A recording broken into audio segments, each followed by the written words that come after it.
자, 안녕하십니까. 이슈맨의 주식뉴스공장 12월 21일 목요일 마감 브리핑을 시작을 하도록 하겠습니다.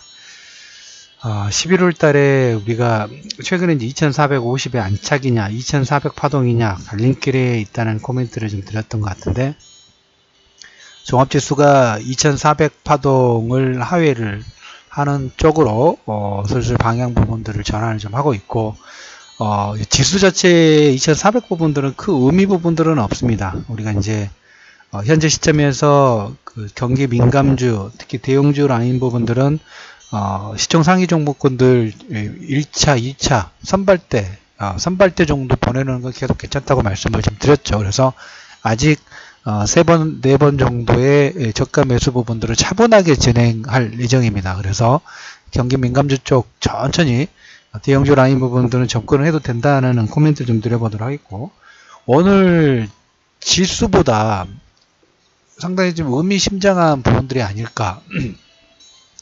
어제 그 미국의 10년 국채가 T빌이라고 합니다. 국채 금리가 상승 부분들을 장대 양봉으로 탁 치웠어요.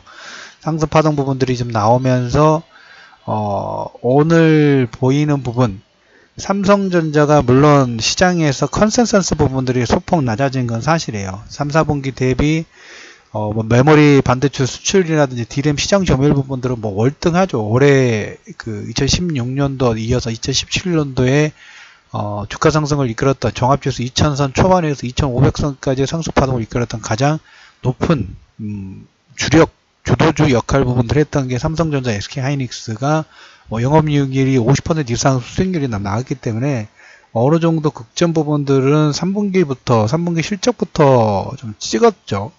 그런데 이제 4, 4분기가 되면서 시장에서는 이제 뭘 걱정을 하냐면, 물론 이제 마이크론 테크놀로지 실적 부분들 좋고, 우리가 다 알죠. 삼성전자라는 실적 부분도 좋을 거라는 건 알고, 그 다음에 이제 D램에 대한 시장 점유율 좋지만, 향후 있을 D램에 대해서 치킨 게임 가능성 부분들은 몇 번, 한 두세 번 정도 언급을 좀 드렸죠.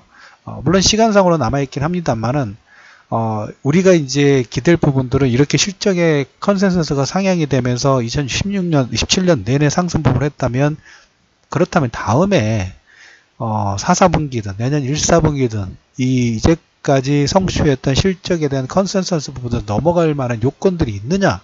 이게 이제 시장에서 가장 주력적으로 보는 방향 부분들입니다. 그 부분에 대해서는 우리가 명확하게 제시를 좀 못하죠.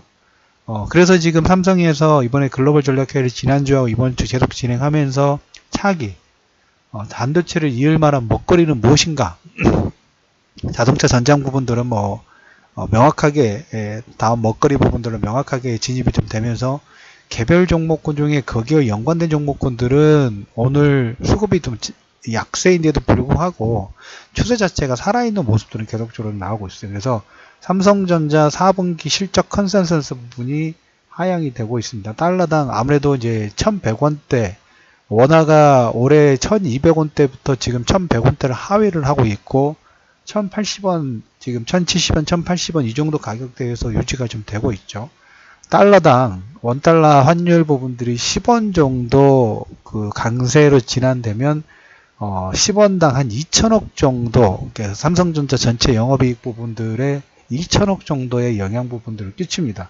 그래서 3, 4분기에 보시면 1100원대 위에서 움직였던 원화가 1100원대를 깨고 1070원, 1080원대 움직이고 있죠. 지난번에 어떤 그 가격대 이중바닥을 좀 테스트를 하는 과정 중으로 보시면 될 것 같아요. 그래서 역시 여기에 연관된 종목군들, 그리고 최근에 보시면 삼성전자 외에 조선, 보험, 디스플레이, 유틸리티, 자동차, 상사 다 대부분의 코스피 실적 자체가 4, 4분기, 3분기 대비 4, 4분기에는 조금 약세가 되지 않을까. 특히 조선업종 같은 경우에는 삼성전공의 여파로 인해서 조선이라든 건설 관련된 부분들이 시장에서 소외를 받고 있죠. 자, 여러분, 삼성전자는 올해 오를 만큼 올랐어요. 지수상으로도 보시더라도 삼성전자 우리가 어떤 목표치, 우리가 개인 투자자분들은 접근하지 마시라는 얘기를 3분기 실적 발표 시즌 때부터 계속적으로 얘기를 드렸던 것 같아요.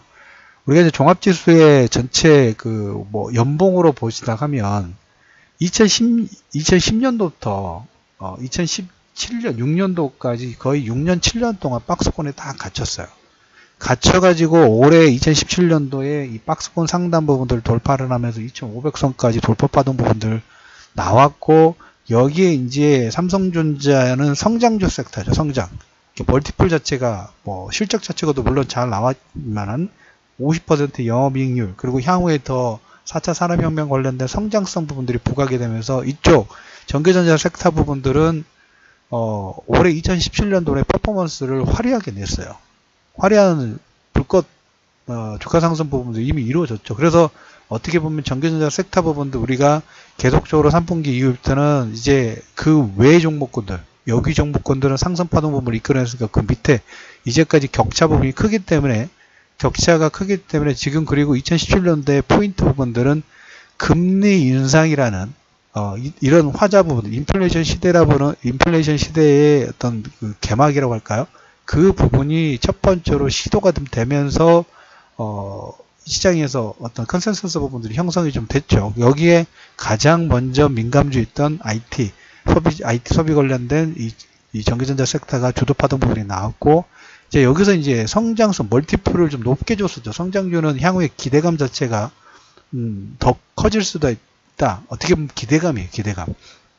물론 기대에 부합하면서 삼성전자가 올해 1분기, 2분기, 3분기 실적 컨센서 부분들 퍼포먼스를 내줬기 때문에 기대감이 어느 정도 반영되는 모습들이 좀 나왔고, 바이오 같은 경우도 보면 올해 코스닥 쪽 보시면 주가 상승 부분이 나왔긴 합니다만 종목군별로 보면 뭐 퍼가 뭐 100배, 200배 이상 큰 상승 파동 부분들을 이끌었죠. 그리고 마지막으로 보시면 대표적인 성장 기대감 부분들이 꼭지를 찍었던 게 비트코인 관련된 종목 극점을 찍었죠. 극점 부분들을 찍으면서 과열로 인해서 주식 투자하신 분들은 거의 100% 물론 저는 비트코인을 안 하긴 합니다만은 대부분의 그 주식 투자하신 분들은 비트코인을 매매를 하지 않을까.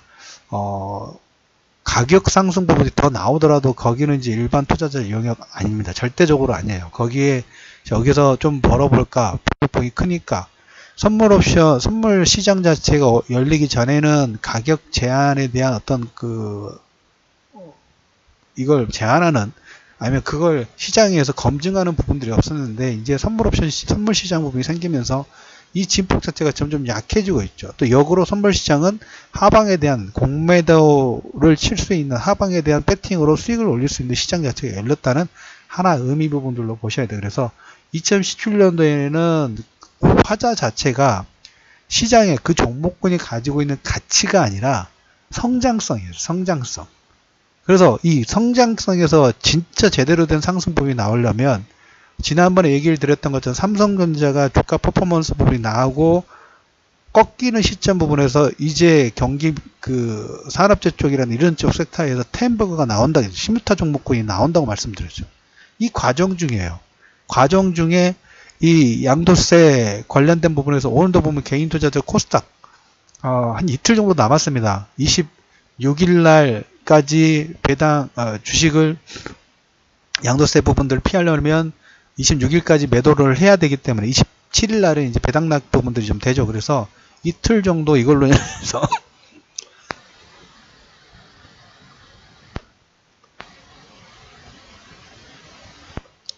이걸로 인한 그 수급의 공백 상태 부분도 있죠. 그런 와중에 기관 투자가는 거래소 쪽에서 계속 3천억 정도 매수 부분들이 좀 들어오고 있어요. 그래서 올해 약간 개인 투자자면 어려우실 수 있는데 다음에 한번 별도 한번 얘기 드릴게요. 패시브 전략이 올해 시장의 주력 부분들이었는데 이제 액티브 전략 부분들이 시장의 주력 부분으로 될 수 있는 어떤 하나의 신호 자체가 조금씩 나오고 있습니다. 바로미터 부분들이 좀 되고 있어요. 그래서 삼성전자 꺾이면서 삼성전자가 오늘 확연하게 그 추세 부분들, 단기 추세 부분들 이탈하는 모습들이 좀 나오고 있죠. 그럼에도 불구하고 매매 영역 아닙니다. 이제까지 상승한 폭부분도 있고 움직여봤자 박스권이에요. 움직여봤자 그렇게 큰 수익 부분도 올릴 수 있는, 뭐 배당 정도는 괜찮아서 배당 투자 부분들 하는 건 괜찮긴 합니다만은 매매 차익으로 삼성전자의 전기전자 섹터 부분에서는 매매할 부분들은 아니다. 예, 주가 상승 부분이 다 선반영 부분들이 좀 끝났고 다른 종목군들 금리가 서서히 워밍업이 되고 우리나라도 금리 인상 부분들 진행되고 있죠. 그럼에도 불구하고 여러분들한테 전기전자 쪽은 낙폭 분들을 확대를 하는데 기업은행은 신고가를 갔어요. 유일하게 은행업종 금리 인상 부분들이 진행됐기 때문에 마진폭이 증가되겠죠. 기업은행은 신고가의 의미 부분들을 상당히 예의주시하실 필요가 있어요. 매매를 하든 하지 않으셔도 상관은 없습니다. 기업은행의 신고가 부분들이 체질 부분들이 하루아침에 딱 바뀌는 게 아니라 서서히 바뀌고 있는 그런 과정 중으로 보시면 될 것 같습니다. 그래서 성장주 쪽에서 가치주 쪽으로 변화를 위한 진통 그런 구간이다 라는 말씀을 좀 드려보도록 하겠고, 그리고 양도세 차익 부분들의 매물 부분들이 원래 우리가 이제 11월 달에 제가 이 양도세 관련된 부분들이 바뀌고 있습니다. 바뀔 가능성 부분들에 이런 시나리오가 나올 수 있어서 12월 달에 변동성 구간이 될 수도 있습니다. 거기에 세제 개편안이라는 이런 부분이 중첩되고 선물옵션 복시 만기가 중첩되면서 또 변동성 확대 하나의 계기가 될 수 있습니다라고 11월 달에 한번 얘기를 드렸죠. 이게 약간 좀 뒤로 미뤄졌죠. 세제 개편안하고 선물옵션 만기 이후에 이런 물량 부분들이 나오면서 이런 흐름 부분이 나오는데, 이건 어떻게 보면 단기 수급의 어떤 변동성이라고 보시면 돼요. 수급이 꼬여 있기 때문에 이 부분들로 인해서 양도세 차익 부분들을 좀 회피하게 한 전략으로 현재 수급이 없는 상태에서 이런 매물 자체가 나오다 보니까 다소 출렁거리는 부분들이 없잖아 좀 있죠. 그 물량 부분들 기관 투자가들이 저가 매수 쪽으로 좀 들어오는 게 아닌가. 그러면 여러분들도 선발대 정도의 나중에 후발대 몇 번 더 팔 겁니다. 그리고 우리가 1차적으로 봤던 지수 부분들은 2450이 안착 부분들이 되느냐, 그 전에 2400을 하회하면 레버리지 관심코인이라는 코멘트를 아마 기억하실 겁니다. 그 포인트 부분들이 유지가 좀 되고 있다라는 코멘트 드립니다. 12월 21일 이수면의 주식 뉴스공장 마감 브리핑을 마무리하도록 하겠습니다.